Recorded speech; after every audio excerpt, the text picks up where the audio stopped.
close your eyes and pull like a dog. And a new Irish record for Phil Healy, 22.99.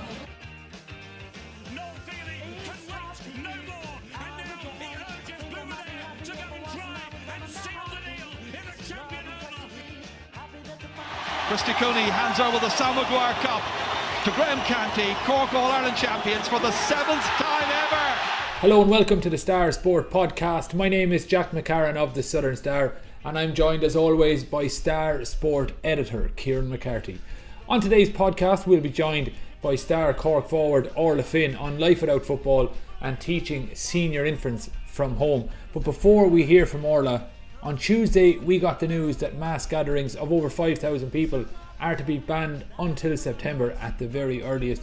And Kieran, we might touch on this in more depth on Friday's podcast, but just briefly, what are your thoughts? Is this the final nail in the 2020 championship, or can you see some kind of workaround, and will we see competitive football and hurling this year? And again, I'm asking you impossible questions week after week, but just after the news yesterday about the mass gatherings, what's your reaction?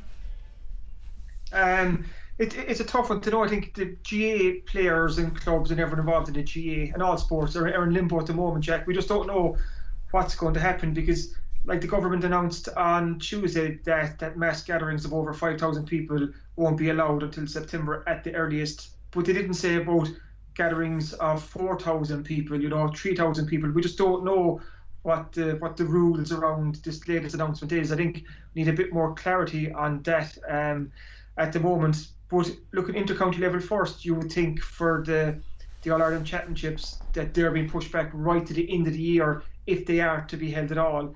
And if they are to be held, they won't be in its current structure. They'll have to come up with a different format this year because it's impossible to see them running off the way they usually do at the end of the year, unless we start going behind closed doors, which is an option that's been mooted, I think, and discussed in the last couple of weeks. And it seems to be kind of gathering a bit of momentum as well about playing GA behind closed doors. I have my reservations about that. I think that's full of pitfalls as well. With social distancing at the moment, Jack, how can you bring players together? Let's look at club level for a second. You've 25 fellas on a panel, 25 girls on a panel, and you bring them together from 25 different homes. You can't put them in a dressing room, not at the moment. So maybe they have to come to the game togged off already, but still they're going out marking a player from the opposition from a different house and with social distancing. You know what I'm trying to say? It's just there's too many question marks over at the moment. Like, I still haven't given up hope that we will see GA this year. Like, I'm hopeful that we will. We just still don't know. There's just no clarity at the moment. And in fairness to the GA powers that be, they haven't come out yet and said, okay, nothing's going to happen, because to be fair to them, they don't know either. We all want to kind of cling to that glimmer of hope that we will see some sport, some GA. So they're probably just biding their time. But inter-county level, it's looking, I think, less and less likely unless we go behind closed doors. For club games, I think we need more specifics around what's going to happen in the next, I suppose, couple of weeks and months in terms of crowds and how many, for what deems a mass gathering. But it's just so uncertain, Jack. We just don't know what's going to happen. It's almost a week by week situation at the moment, which is tough on players because they're training with no target in mind. Just to pick up on what you said there in relation to the inter-county scene, not that my opinion matters massively on subjects of this nature, but I'd almost be at a point now where I'd be almost inclined to just forget about the inter-county game and focus solely on getting some semblance of the club game back. Because when you think about the amount of people, I'll use myself as an example, who's sitting at home, who can't go to hurling training, who can't go to soccer training. We may not be the 1% of the inter-county stars, but we make up the vast majority of the population. And I have to say, I'm sick of pucking a hurling ball back and forward against the gable end of the house. I'm dying to get out and train, whether it be hurling, soccer, boxing. So I think at this stage we should be looking at how we can get some version of Club GAA back, just because people need an outlet. People in the localities need to get out and watch some form of sport, whether it be an under 10s game. Maybe they can change the rules so it's only 7 aside. I don't know, something has to happen, and my personal preference would be to focus on getting the club game back up and running. But you spoke to Orla Finn on this topic, and we're going to hear from her just now in a couple of minutes. But before we do, what kind of sense did you get from her? She's obviously in that 1% of top elite intercounty footballers, so she'll obviously probably have a different viewpoint on it than me. But what was her sense in terms of going behind closed doors, and whether or not that's something she'd be interested in? Orla would be in favour of going behind closed doors.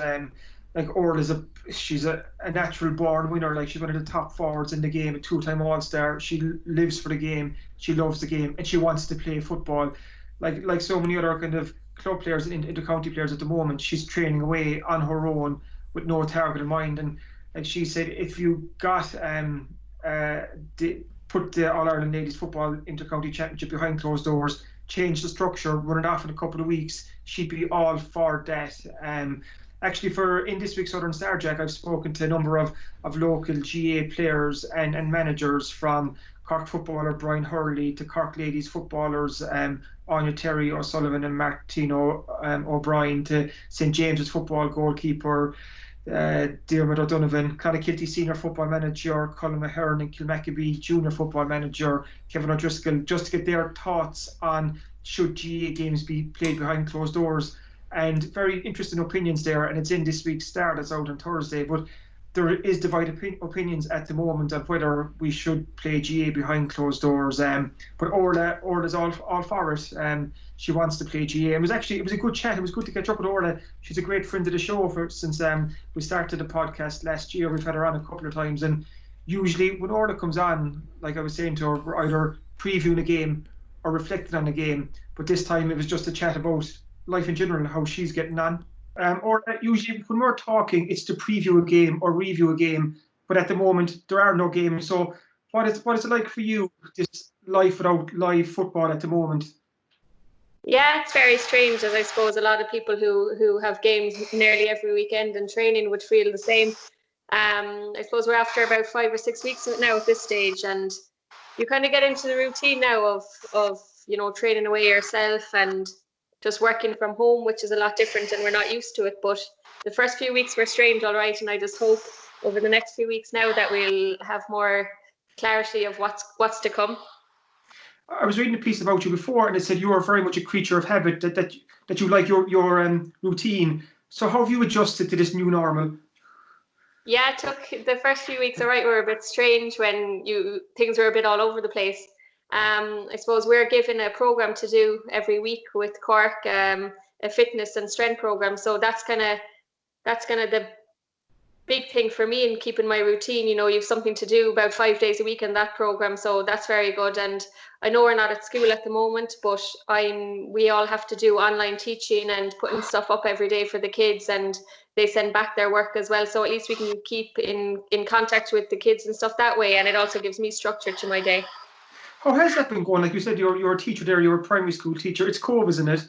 You're a teacher. How's that been, Orla? Because obviously this online teaching is almost new to everyone. How's that been going for you?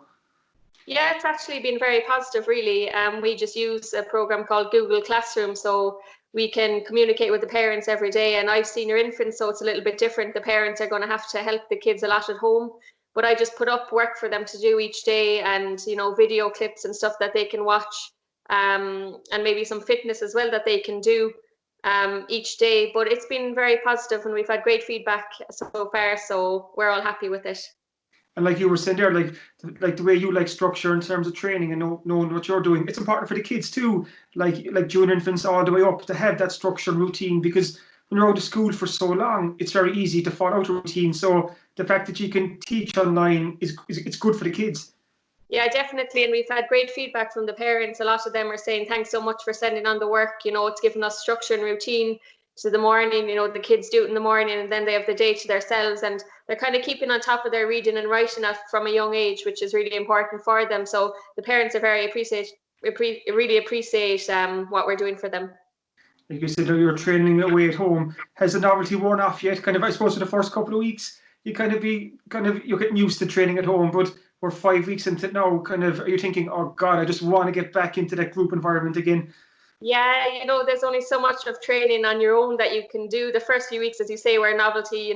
We've our running sessions to do on our own, and we've our strength, kind of whatever gym equipment you've at home, bands and stuff to do yourself. But yeah, you'd miss the team buzz, and even if you have to do runs at training, they're a lot easier when there's 30 or 40 girls doing them with you than doing them on your own. But I suppose you have to look at it as everyone's in the same boat. Everyone's just trying to do the best that they can do. I suppose I was given a good bit of advice recently, kind of just, take it day by day and just set small goals for yourself. There's no point in looking too far ahead and being negative about things. Just do it week by week and day by day, week by week, and try and just improve on your fitness or your strength as much as you can. Is it hard for players like inter-county level, because you're so used to aiming for league finals and the Munster Championships and aiming for the All-Ireland series? All of a sudden now there is no target for the next couple of weeks and months. There's so much uncertainty. We don't know when the GA will come back, if it'll come back, if it does, what it's going to look like. So how do you aim for something, Orla, that you don't even know is there this year? Yeah, that's the hard thing about it, and that's why, like, some girls were saying recently, they're finding it hard to even motivate themselves to go and do some training on their own, because sure, we might not have any football later in the year, but I think you just have to be positive and think that you will have some sort of championship. They'll have to change the structure around, all right, but you just have to be positive, thinking that you will have something. And as I say, have just little goals for yourself, maybe try and get a PB in a 5K, or something like that, just to keep yourself ticking over, because it is hard. And whereas looking back, last weekend should have been our league finals, and we were doing so well in the league that hopefully we would have thought that we would have been in the league final. So I found last weekend was a tough one, thinking and dreaming of where we could have been. But I suppose, everyone's in the same boat, and we just have to try and stay positive. Like, if we're talking about targets, and hopefully we'll find out more in the weeks ahead when the government will give their latest kind of update on restrictions and so on. But I suppose GA-wise, they've kind of moved it behind closed doors games. It's been said now for a week or so. What are your own thoughts on that? Is it something you'd be in favour of, playing games behind closed doors? Yeah, I just love it if the championship went ahead in any way at all possible. If that meant playing it behind closed doors, I'd be well up for that. Even if, like, I was thinking our championship could be run off in about 8 weeks. So, even if it's gone into, August, September before we can start and be finished by the end of September, start of October, I'd be up for that. And I know it's going to be very hard for us to have, numbers at games, and maybe it's just something that we're going to have to adapt to this year, just having it played behind closed doors. But, it would be nice to have some sort of championship. And even for people at home, it gives them, I know a lot of older people especially loved watching games at the weekend, the GA and ladies football and camogie games and stuff. And even if they got the chance to watch them on the television, it gives them some buzz or something to look forward to anyway. I was talking to someone recently, and they said it's kind of times like this you realise how unimportant, but how important sport is in the grand scheme of things. And I think we're all dying for a bit of sport right now, some live sport to watch. So if there was something like that, like a restructured championship later in the year, I think everybody would just love that. Yeah, just even if it was, about 2 months of just games on every weekend. And, for us as players, you don't want to see a year go by where you're not playing any, championship. So for me personally, I'd love to see some sort of thing go ahead behind closed doors or whatever, but it would be nice, and just the kind of training stuff we're doing at the moment, that you're doing it for something anyway.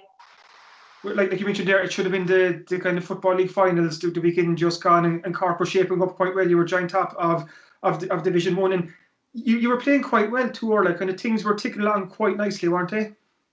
Yeah, we got off to a great start this year, which we were very happy about. We put in tough training the first few weeks back in January, and just we had a very big panel this year, which was great. This huge competition for places. You could start any team really, and it'd be as strong as the next. So, and a lot of girls were getting their chance to prove themselves this year in the league. So people were pushing on and trying to push for places, but as I said, we did have a great run at the league, and it's just disappointing that this is how it ended, but it was out of anyone's control, really. Paddy O'Shea seems to have made a big impact with the Cork team. Yeah, I suppose, when you change things up a little bit, girls kind of feel that they have someone to prove themselves to, and gives them a kind of a fresh start, really. Um, Paddy, a new trainer will bring different things to train in different aspects. So people have been driving on and pushing on, and that's exactly what we needed. As well as that, there's a strong Kinsale contingent in the Cork senior panel at the moment. Things are going kind of pretty well for Kinsale football yourself, Sive and Cuevas, and it kind of things are looking up. And you had the senior championship too this year, because you have found your feet at senior level. And I've seen there you were drawn in Group B with Fells and Bright Rovers for this year's championship. So I presume you're eager to kind of get going in that as well. Yeah, we do, and it was great to see Quiva come on board with us as well this year with Cork. She's really shown what she can do, and she's really impressed management. So that's been really good. But yeah, we've a great team really in Kinsale. Being up senior level is tough, especially when we came up straight from junior through intermediate to senior. It was a big jump up, but the girls have really adapted to it, and the Kinsale girls are training really hard and trying to, up their fitness and strength and everything. So this year things were looking good for us as well. And I know it's disappointing that we didn't get any league games played, but hopefully they'll be able to play some sort of championship, later in the year. Club games usually go on, into October, November anyway. So you'd nearly hope that if there isn't an inter-county, that hopefully they'd be able to play the club championship off anyway. Because this Kinsale team, Orla, like the kind of journey from junior right up to senior, like we've covered that in detail the last couple of years. It's been absolutely terrific, and you found your feet now at senior level. But how much of a jump up was that going up to senior and the likes of Mourne Abbey there and West Cork and Éire Óg as well, kind of taking on teams like that? Yeah, it really is a massive jump up. But I think we're up a few years now, and the girls are gotten used to the standard, and they know that at training that the standard had to improve as well, just the physicality and fitness and everything. And as I say, the girls have been putting in a huge effort over the last number of months, especially with their fitness. So, hopefully that will stand to us if the championship does go ahead later in the year. I don't want to make you feel like one of the elder statespeople of the Cork team, but I think this is your 10th season. Am I right with the Cork seniors? Yeah. You're one of the kind of more experienced players at this stage. When you look back in those 10 years, you've come an awful long way from the young Kinsale girl who came onto the panel first with the likes of Valerie Mulcahy and those greats there to Cork's top scorer now and kind of a two-time All-Star. Kind of, have you ever had a chance to sit back and reflect on the journey you've had with Cork? Yeah, it's mad. It's kind of over just the last few weeks where I've kind of been thinking about it, my 10th season, and just I've had some absolutely unbelievable years with Cork. I suppose I've been lucky. My first 6 years I was on the panel, we won 6 All-Irelands in a row. I suppose it's great coming onto such a successful team like that, but then, when you start losing a few big games, championship games, then it's hard. But I think after us losing a few in the last number of years, semi-finals and finals, it's really pushed us on. And I think this year we really were up for it, and girls were putting in the training and stuff. So as I say, hopefully the championship will go ahead later in the year and finish off my 10th year nicely. Like when you started off, like you said, everyone won 6 All-Irelands in the first 6 years, and obviously that the kind of those great Cork players were there. Kind of you needed to be very patient before you took your chance, and you are kind of. Suppose is there a lesson there for all young players coming on to kind of like a senior to county panel? Just wait for your chance, and then when you get that opportunity, grab it with both hands. Yeah, definitely. My first few years, I was very lucky. Eamon Ryan always gave me an opportunity. If I didn't start a game, I always came on as a sub. So I was very grateful for that. But I suppose when you do get your chance, as you're saying, you really have to try and prove yourself, and what you can do, and just kind of back yourself. You wouldn't be up with the Cork senior ladies if you weren't good enough for it. And just kind of what I've learned through the years is you have to be confident in yourself when you're playing.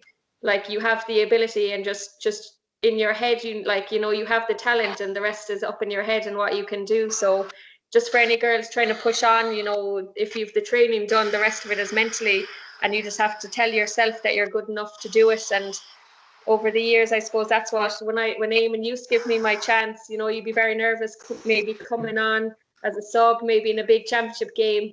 I remember my first year I came on as a sub in an All-Ireland quarter-final. We were playing Dublin, and we were down, I think, 8 points with about 10-15 minutes to go, and I had to come on. And I suppose looking back now, I was so young, I probably didn't even realise what I was doing at the time. You just go on the pitch and you try your best, but you just kind of have to back yourself in these situations. And I think a lot of younger girls, it's nearly as you get older, you kind of doubt yourself more, which is strange, with all your experience. But I think a lot of younger girls kind of do have the confidence in themselves.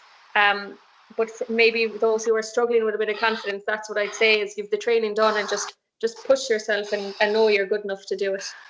Hopefully, fingers crossed that we'll see the Cork ladies and the Kinsale ladies on the football field at some point in the summer or later in the year, Orla, and that you'll crown your 10th season with Cork in the best possible fashion. Come here, thanks so much for joining us, and we'll chat again in a couple of weeks. Thanks very much, Kieran. Thanks for listening to the Star Sport Podcast, the only podcast dedicated to all things sport in West Cork. Don't forget to pick up this Thursday's Southern Star newspaper, including our award-winning sports section with everything a West Cork sports fan could want. In shops across West Cork and online from anywhere in the world via www.thesouthernstar.ie/e-paper. The Southern Star and the Star Sport Podcast, #1 for sport in West Cork. Welcome back to the Star Sport Podcast, and before we wrap up today's show, Kieran is going to give us a quick run through of what's coming up in Thursday's Southern Star. And for the sports fans out there from Bantry, there's a special feature I'm sure you'll all be excited to read. Kieran, tell us a little bit about it. What this is, Jack, it's a special look back at the night of the homecoming in September 2010, when the Cork senior footballers brought the Sam Maguire Cup to Bantry. Graham Canty, the Bantry legend, was obviously the Cork football captain that year when Cork beat Down in the All-Ireland final. So what I've done, instead of looking at the 2010 final against Down itself, I just was on the homecoming, because I just wanted to see how the town came together to put on a homecoming in less than 2 days. So it's an interesting chat. I spoke to Graham Canty, Garrod O'Leary from Bantry, who was the MC on the night, Pat O'Connolly from Bantry Blues GA Club, who was chairman, Richard Harrington of the Keys Bar in Bantry town itself. Spoke to Tim O'Leary and Danny O'Leary from Whitty Island as well, because when I was kind of looking into this feature, kind of Graham Canty mentioned to me about the gang from Whitty. He said were out on a boat on Bantry Bay that night and they were setting off flares. So then that got me thinking. I said, and he said it was the O'Learys, and I know Tim and Shawnee and them, so I got on to Tim Leary from Whitty Island, and he was filling me in, and then I tracked down a photo of it, and it's a good read. It's an interesting look at, like I said, how the town came together and put on a huge homecoming. Like, there was thousands and thousands and thousands of people in Bantry on a Tuesday night. And Graham Canty made an interesting point too. He said back in 2010 Ireland was going through a tough time as well, and I suppose the Cork footballers winning, and that night in Bantry, it allowed people to almost escape reality for a bit and just kind of join in the party, and something that was very uplifting. And it's kind of very much like now, I suppose, kind of we're all looking for something to kind of to lift our hopes, and sport plays that role in all of our lives, and that's why sport is so important. It just gives us that chance to escape reality for any little bit, and that's why I think this Bantry feature will be of interest to everyone, whether you're GA, rugby or soccer. It's just an interesting story about, like I said, how a town pulled together to put on a big party. Plenty as well in this week's Star Sports section, Jack. In the classic games, I've looked back on Carbery Rangers' 2003 West Cork Junior A football final win against Barry Rowe, and I've talked to Maurice Moore of Carbery Rangers about that game.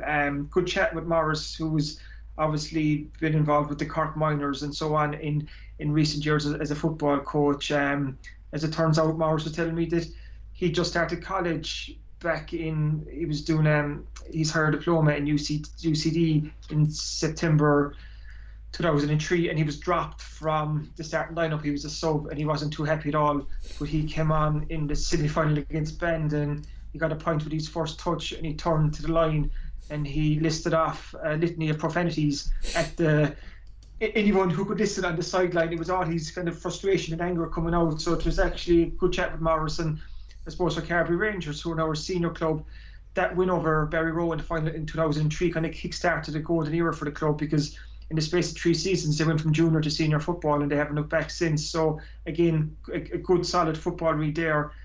Also, Ger McCarthy has spoken to the Kiley twins from Valley Rovers, Dara and Emer Kiley, who were on the Cork football team as well. And as far as I know, it's the first interview I've seen with the Kileys. So good stuff from Ger here to chat about the two of them. Twins from Valley Rovers who are studying the same course in college, living in the same accommodation complex in Limerick. So just another good GA story. Also, Bear Island were meant to host the All-Ireland Gaelic Football Tournament next month, the end of May, but that's been postponed until 2021. So I've caught up with Jim Henley of Bear Island and also the Bear GA Club chairman to chat about that. In motorsport, Martin Walsh has done a very interesting piece, a Q&A session with the 4 Cork Motorsport Club chairman, just on a lot of pressing issues in motorsport, to get their thoughts on that. So there's plenty going on in this week's sports section as well. And Jack, we've an update on Pitch Perfect, the sporting highlight of 2020. It's getting bigger and bigger, and we're coming towards the business end, and the final is on this Saturday. So clear your schedule, clear your diary, get home on Saturday and watch Twitter for the grand final of Pitch Perfect. What is your feeling at the minute? Is there any very strong contender who's been blowing the competition away up to this point, or has had it, from what I've seen following it on Twitter, most of the knockout games have been neck and neck? They have, like, in fairness, it's been like the competition has been fierce. There's been 17 or 18,000 votes kind of cast so far since we kind of kick-started this a couple of weeks ago. So it's been incredible response from the public. On Thursday we have the first semi-final, and that's St Mary's against Randallogue, and then on Friday will be the second semi-final, and that's Bear Island against either St Oliver Plunkett's or Tadhg McCorrick's. And I think what's very interesting is that the senior clubs have been blown out of the water in the last couple of weeks. It's the junior clubs coming together, which is great to see, because there's a great sense of pride in the parish, and it's great to see clubs kind of WhatsApp campaigns are going on to get people to vote and so on. What interested me was Randallogue beat Carbery Rangers in their quarter-final last weekend, and Carbery Rangers had beaten Castlehaven in the last 16 tie that had seen nearly 2,500 votes. But Carbery Rangers obviously took the right off the ball, Jack. They put so much effort into the last 16 tie that they just couldn't get themselves up for the battle against Randallogue in the quarter-final, and it was Randalls that went through. I think Bear Island are one to watch, to be quite honest. They're probably the smallest club in the competition. It's the only pitch in the competition that's not on the mainland. Obviously, Bear Island is an island. But there just seems to be something about them at the moment. They're getting great support. They won their quarter-final this week, beating Donny's, who, if you look at the pitch in Donny's, it's one of the top pitches in West Cork. So Bear Island could be one to watch. But then you have St Mary's too. St Mary's GA club, their pitch up there in the Skeen is actually the pitch that the Carbery GA board is talking about getting involved in as a kind of the centre, a Carbery GA centre. So we've 3 good pitches so far. They'll be joined by either Plunkett's pitch in Ahioil or Tadhg McCorrick's pitch. And I know you actually mentioned Cora's pitch at the start as one that you thought could go far, Jack. So yeah, it's been a bit of fun, huge interest, and this Saturday will be the grand final. So like I said, kind of cancel all your plans on Saturday. If you were planning to go for a 2-kilometre walk, put it off till Sunday, sit home in front of your laptop or your phone and watch the drama unfold on Twitter polls. Yeah, well, as a resident of Cora myself, I'll be cheering on the Tadhg McCorrick pitch, and I was going to say the Tadhg McCorrick boys, but the Tadhg McCorrick pitch as it bids to go one step further in this championship. And I did have a bet in my head. I said I thought that one would, as you say, so good to see they're still hanging in there. But all that and much more is obviously going to be available in this week's Southern Star, which is in sale in shops across West Cork from Thursday morning, and it's in supermarkets, it's in petrol stations, it's anywhere you ever thought the Southern Star could be sold. It's still being sold there, so keep an eye out when you're doing your run to the supermarket this weekend. And if you can't make it to the supermarket or to the petrol station or to the convenience store for any reason, why don't you just buy a copy of the digital edition for less than €2 a week? Just log on to www.southernstar.ie/e-paper. We'll be back on Friday with another Star Sport podcast where myself, Kieran and Jur will be looking more in depth at what the future holds for the GAA Championship in 2020, both from a club perspective, an underage perspective and an inter-county perspective. So keep an eye out on southernstar.ie for that one. Thanks for listening to this episode of the Star Sport podcast. Please make sure to rate, review and subscribe on iTunes, Spotify, YouTube, Acast, Stitcher or wherever else you listen to the show.